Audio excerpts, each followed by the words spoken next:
Bearwood Brown here with part 3 of balancing the system. Now when I turned this radiator's thermostatic valve earlier, it came in pieces.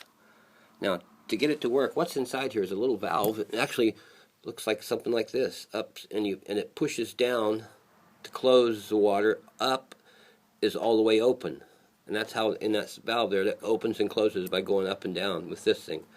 Now since this is not the way it should be, there's two pieces here.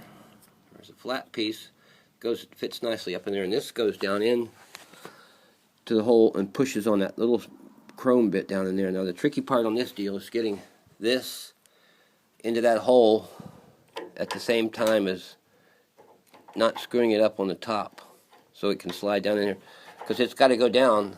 This top piece has to meet the top of that white bit, and so you have to fiddle with it a couple times to get that to work. You have to put that one in first on this job. Where is it? You put that one in first, and then you got to get it into the hole without coming out of the hiss. Otherwise, it binds the thing up. So it's a wiggle. You got to wiggle it to get it in there just right. And if you're going to need to make 4 or 5 turns on this at least. So if it's off center, you'd think just by doing that would do it, but it's binding. So you have to just fiddle with it. And then what's going to happen is this plastic bit here is going to push down on that white bit, and that's going to open and close the valve until we get a new valve.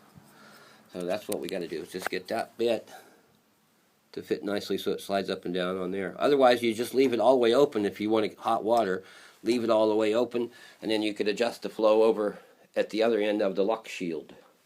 So a couple of ways to do it. Thanks for watching. See what happens on the next one.